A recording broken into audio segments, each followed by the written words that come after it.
Hey everybody, it's BATJAC J.W. coming to you. I have been tagged by my good buddy Icarryone. So the tag of the video is 6 guns I'm glad I own. Well, it's actually getting harder for me to do because I've been selling off all of them. But anyway, all joking aside, I'd like to give a couple of shout outs first.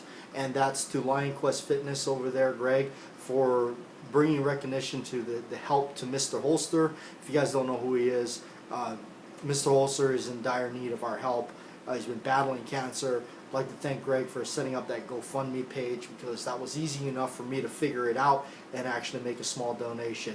Also like to thank over there at Crazy Scotsman, you crazy Scotsman you, for always bringing this stuff to light, always helping people out, and that's ultimately what this is all about. It's not about views, it's not about subscribers, it's about us being together as a family, and as Crazy Scotsman says, we're all friends here. That's what it's all about. Thank you to those two definitely for always bringing those together. And really, Greg, I'm not good at this online stuff, so you really made it easy for that. And unfortunately, I don't even know how to do the whole links and everything like that. So I thank you for that.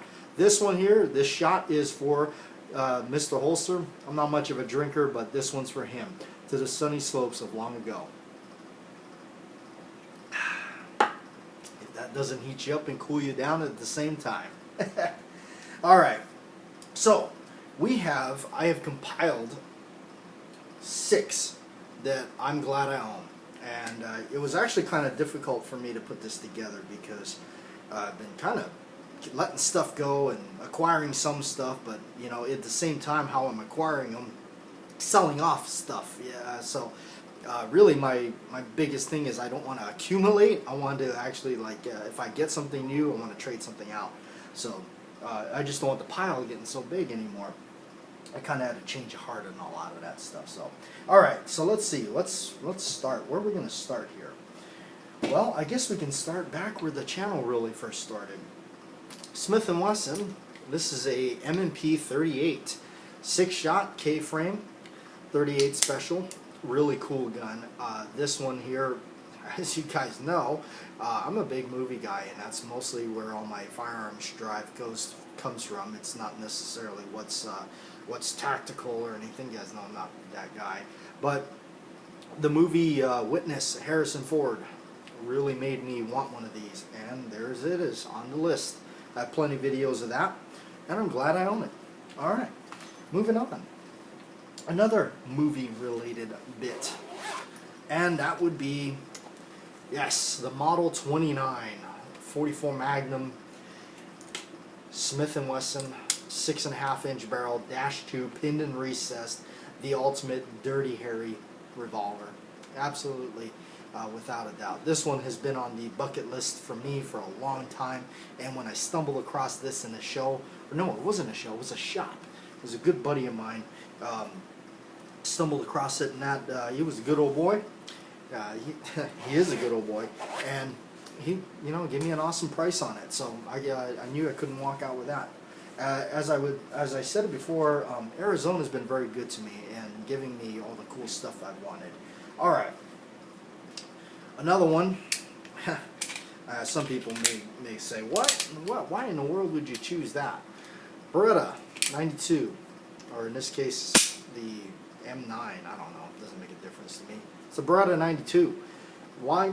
Because I'm an 80s kid. I watched Die Hard and Lethal Weapon way too much back then, and this was just something that I always wanted because of seeing those movies. I remember going to the theater and seeing like Die Hard 2 and stuff, and then when 3 came out, I was like, you know, I always liked it, and especially Lethal Weapon, the originals. Well, I don't know, the TV show, I never watched that, but yeah, all that because of that. Yep. All right, let's get to a long gun. A Model 62 22 pump action. Yep, really cool. This one here is a Rossi. It's a remake or a copy of the Winchester, which I don't care about all that. I care about the cool factor of it. Oddly enough, it has no movie tie. Yeah, isn't that strange? But there is a picture of my hero, Steve McQueen, with this draped over the back of his shoulders as he's kind of walking through the fields or something like that. So it's kind of neat. There's a picture of him with one of these. This is really neat because you can just literally, it's tube fed right here in the magazine, and you can just drop in all kinds of stuff like shorts, longs, and of course long rifle, that's the maximum it'll take, but it'll cycle it all. It's really neat. Really like it, and I like the fact that it's short like this. I used to have a longer barreled one, but that now isn't. That belongs to a buddy of mine that was helping me out here when I was down a vehicle. He was taking me to work and all that stuff, and he really wanted one, so I made it happen for him. All right, and he's really like a friend out here, family, really, more or less. So, okay, and yeah, what's in this case? This is another bucket list gun for me. No particular movie tie, if you can believe that. This is just something I've always wanted, and I don't mess with it too much because it's so pretty. Brownie High Power. Yep, this is a Brownie High Power T-Series 1968 model with the ring hammer, the red backs on the grips, all that fun stuff. It's got the prefix T and the serial number. It's got a gorgeous bluing. As a buddy of mine said, it's that inky bluing. But it's a Belgian-made high power. Awesome, really cool, low-profile sights, itty-bitty sights, makes it all worthwhile. It's really cool. Love it. Found it at a show. Had to have it.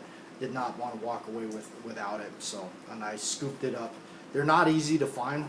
They tend to be. And I remember seeing one of these many years ago, and just a price tag that I couldn't touch. So there it is. Anyway, in its original bag. Look, it even says Brownie. Isn't that cool? All right. Last but not least, how could I not? And I know it's kind of weird because I love revolvers, and we've only got 2 on this list, but that really, it was kind of a toss-up. This last one was kind of a, again, I've been getting rid of so much stuff. I don't really have as much stuff anymore. So, all right, the last one, how could we not? The old Colt 1911. Not just any old Colt 1911. This is definitely a cool one for me. This is a 1930s Colt commercial model. It's been kind of like an obsession pistol for me. So without a doubt, absolutely cool stuff with the old school roll marks on it. It's got all the features I love. The arch mainspring housing, this checkered lanyard loop, big deal. Sorry. Wide spur hammer. You get a little hammer bite from it, but that's part of the cool factor. Short trigger that I love. The old school original like walnut grips that are just straight up checkered. But yeah, this is for me. I love watching people like Ken Hackathorn and stuff. And this is like, to me, like the Ken Hackathorn talk stuff. He really likes that pistol, and that's how kind of I got around to it. But yeah, when it comes to a 1911, something about Colt and something vintage like that. So anyway, there's my, I'm glad to have these 6. It's kind of a spur of the moment. I kind of pulled these out, but there they are. Anyway, thanks for watching. Thanks for tuning in. Again, big shout out to Greg at Lion Quest Fitness and everything and of course the Crazy Scotsman for putting it all together. Now, if you made it to this far, that's 8 minutes and 40 seconds of your life you'll never get back, as says Mr. Holster.